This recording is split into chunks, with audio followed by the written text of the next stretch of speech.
ராஜா விடுங்க, அந்த ஆளை பொறுத்த வரைக்கும் அவரெல்லாம் ரிட்டையர் ஆக வேண்டிய கேஸ். அவர் பாவம் திருப்பி அண்ணாமலை போனனால அவருக்கு ஒரு சான்ஸு இப்போ தான் பேசிக்கிட்டே இருக்கார். அவரை பொறுத்தவரையில் ஒரு கவுன்சிலர் தேர்தலில் நின்று கூட ஜெயிக்க முடியாத ஒரு மக்கள் விரோதின்னு வைக்கல. ஸோ அவர் சொல்கிறதுக்கெல்லாம் பதில் சொல்ல ரொம்ப கஷ்டமாக இருக்கும். எனக்கு கொஞ்சம் அவர் பாஷையில் சொல்லணும்னு ஆசை. எனக்கு அந்த பாஷை வராது. கண்டிப்பாக ஒரு காலாவதியான ராஜா அவர், காலாவதியான யாராவது ஒரு ராணியோடு இருக்க வேண்டியவர். தந்தை பெரியாருடைய பிறந்த தினம் என்று அவர் முன்னெடுத்த பல்வேறு திட்டங்களை இந்த அரசு நிறைவேற்றிட்டு வருது. அந்த வகையில் கள்ளுக்கடைகள் எல்லாம் மூடணும்னு சொல்லி தந்தை பெரியார் வலியுறுத்திருக்காரு. இந்த திராவிட மாடல் அரசு அதை நிறைவேற்றணும்னு சொல்லி நீங்க கோரிக்கை வைப்பீங்களா? மதுக்கடைகளை மூடணும்னு சொல்லி இப்போ நிறைய வலியுறுத்திட்டு வர்றாங்க. இல்லை, என்னை பொறுத்தவரையில் தனிப்பட்ட கருத்தாக நான் என்னுடைய தனிப்பட்ட கருத்து, இது எங்களுடைய கட்சியின் கருத்தோ அல்ல. என்னுடைய பொறுத்தவரையில் சாராய கடைகள், இந்த ஒயின் ஷாப் என்பதெல்லாம் மூடப்பட வேண்டும் என்பதை நான் ஏற்றுக்கொள்கின்றேன்.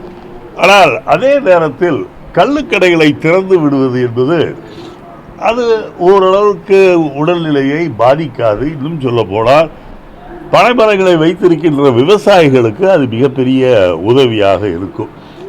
பெரியார் அவர்கள் ஆரம்ப காலத்தில் இன்னும் குறிப்பாக சொல்ல வேண்டும் என்றால் இதற்கு அடுத்து இருக்கின்ற வீட்டிலே தான் அவர் இருந்தார்.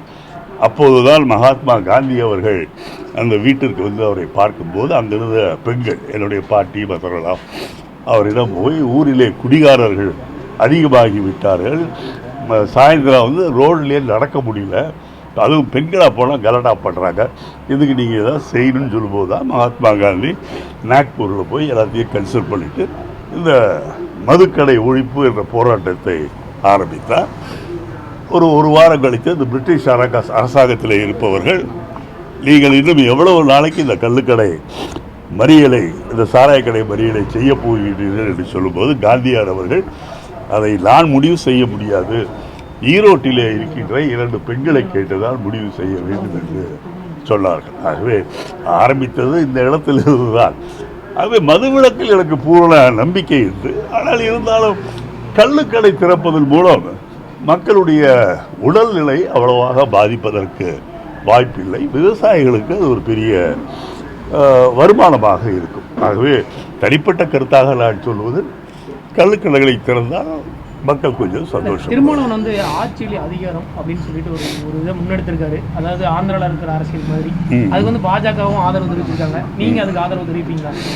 நீங்கள் கட்சியின் கொள்கையை பற்றி சொல்லாதவர்கள், வெளியிட்ட கொடியினுடைய விளக்கம் என்று என்னவென்று சொல்லாதவர்கள், அவர்கள் எல்லாமே இன்னும் கட்சியை ஆரம்பிப்பதற்கு முன்பே ஆட்சியை பிடிப்பதுதான் எங்களுடைய வேலை என்று சொல்லும்போது, பல வருடங்களாக ஆட்சி அரசியல் செய்து வரும் ஒரு தமிழகம் முழுவதும் ஒரு குறிப்பிட்ட அளவு மக்களுடைய வாக்கு வங்கியை வைத்திருக்கின்ற திருமாவளவன் அவர்கள் சொல்வது ஒன்றும் தவறல்ல. இருக்கின்ற கட்சிகள் எல்லோருக்குமே, ஏன் நம்மளுடைய சீமான் அவர்களுக்கும் கூட அந்த ஆசை இருக்கின்றது.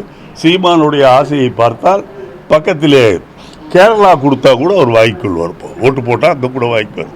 ஆகவே ஆட்சியை பிடிக்க வேண்டும் என்ற எண்ணம் எல்லா கட்சிகளுக்கும் இருப்பது நியாயம்தான். ஆட்சியில் பங்குன்னு கேட்குறாங்களே, நீங்கள் ஆட்சியில் பங்கோ அதிகாரத்தில் பங்கோ எதுவாக இருந்தாலும் பவர் கையிலே அதிகாரம் வேண்டும் என்பதற்காகத்தான் எல்லா கட்சிகளும் இருக்கின்றன. ஆகவே திருமாவளவன் சொல்லியது ஒன்றும் பெரிய தவறாக நான் நினைக்கவில்லை. பட் அது கண்டிப்பாக 226 சாத்தியமாகாது என்று எனக்கு தெரியும்.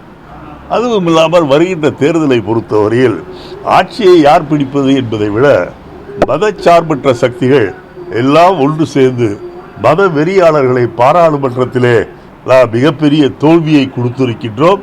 அதேபோல் வர இருக்கின்ற சட்டமன்ற தேர்தலிலேயும் மிகப்பெரிய தோல்வியை அவர்களுக்கு தர வேண்டும் என்பதிலே தான் திராவிட முன்னேற்ற கழக கூட்டணியில் இருக்கின்ற காங்கிரஸ், விடுதலை சிறுத்தைகள், மதிமுக, கம்யூனிஸ்ட் கட்சி போன்ற இயக்கங்கள் அதில் தான் குறியாக இருக்கின்றது.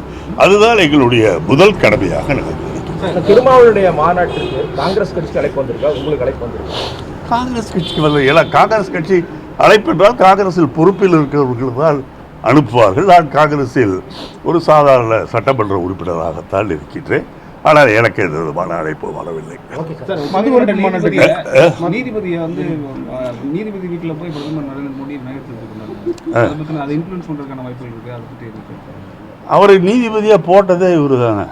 அப்புறம் நீதிபதியாக இவர் தான் போட்டார். இவருக்கு எடுபடியாகத்தான் பல நீதிபதிகள் உச்ச நீதிமன்றத்திலே இருக்கின்றார்கள். ஆகவே அவர் வீட்டுக்கு செல்வதில் என்ன எனக்கு ஒன்றும் தெரியவில்லை. ஏனென்றால் அனுப்ப வேண்டியது எல்லாம் வேறு ஒரு ஆள் மூலம் கொடுத்து அனுப்பி விடுவார்கள். நீதிபதிக்கு எது தேவையோ காரில் டிக்கிலே போட்டு, நான் சொல்றது இது தேங்காய் அது மாதிரி விஷயம். முதல்வரோட வெளிநாட்டு பயணம் தோல்வி அடைஞ்சிருக்கு. அதை மறைக்கிறதுக்காக தான் திருமாவளவனும் முதல்வரும் சேர்ந்து ஒரு டிராமா பண்றாங்க, மது ஒழிப்பு மாநாடுன்னு சொல்லி அப்படின்னு. நீங்க முருகன் அவரை போய் பள்ளியில் இருக்கு சொல்லுங்க. அவர் ஏன் கீழே வந்து அவஸ்தப்படுத்துறாருன்னு எனக்கு தெரியல. முதல்வர் ஸ்டாலின் அவருடைய வெளிநாட்டு பயணம் என்பது நாம் எல்லோரும் பார்த்து கொண்டிருந்தோம். கிட்டத்தட்ட 18-19 நாட்கள் வெளிநாட்டிலே இருந்தார்கள். ஒரு நாள் கூட ஓய்வு எடுக்காமல் ஒவ்வொரு நாளும் ஒரு தொழிலதிபர்களை சந்தித்து தமிழகத்திலே நீங்கள் வந்து ஆரம்பிக்க வேண்டும் என்று சொல்லி அதில் 199 பேர் ஒத்துக்கொண்டார்கள். இதில் மிகவும் மகிழ்ச்சிகரமான விஷயம் என்னவென்று சொன்னால், ஃபோர்டு மோட்டார்ஸ் இருக்கு, அவர்கள் எங்களால் இங்கே செய்ய முடியவில்லை என்று சொல்லி அவர்கள் இங்கிருந்து கடையை மூடிக்கொண்டு போனவர்கள் திரும்பவும் தமிழ்நாட்டிலே நாங்கள் வந்து கடையை திறக்கிறோம் என்று சொல்லக்கூடிய அளவிற்கு தமிழ்நாடு ஸ்டாலின் அவர்களுடைய இந்த 3ஆண்டு ஆட்சி காலத்திலே வளர்ந்திருக்கின்றது. அவருடைய வெளிநாட்டு பயணம் என்பது மிகப்பெரிய, எந்த முதல்வரும் செய்ய முடியாத பல சாதனைகளை இன்றைக்கு ஸ்டாலின் அவர்கள் செய்து வந்திருக்கின்றார்கள். எப்படி வேண்டுமானாலும் அரசியலில் யார் வேண்டுமானாலும் அவரை பற்றி விமர்சிக்கலாம், அதில் ஒன்றும் தவறு கிடையாது. ஆனால் இந்த வெளிநாட்டு பயணத்தை பற்றி கொச்சைப்படுத்துவது என்பது சரியல்ல.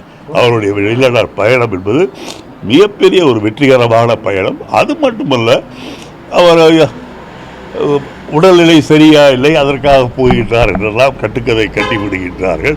ஆனால் சென்னைக்கு வந்த உடனேயே அந்த ஜெட் லேக்னு சொல்லுவாங்க, அந்த விமானத்தில் பல மணி நேரம் பறந்து வந்தால் உங்களுக்கு கொஞ்சம் தரையெல்லாம் சுற்றும், அது ஒரு 10 மணி நேரம் ஓய்வு எடுக்க வேண்டும். அந்த ஓய்வு கூட எடுக்காமல் அவர் உடனடியாக தன்னுடைய அரசு பணிகளை மக்களை சந்திப்பதில் ஈடுபட்டிருக்கின்றார். முன்னாள் அமைச்சர் எங்களுடைய கட்சியை சார்ந்த திருநாவுக்கரசு அவருடைய வீட்டு திருமணத்தில் அன்றைக்கே கலந்திருக்கின்றார். அது ஒரு துடிப்பான ஒரு முதலமைச்சரை நாம் பெற்றிருக்கின்றோம்.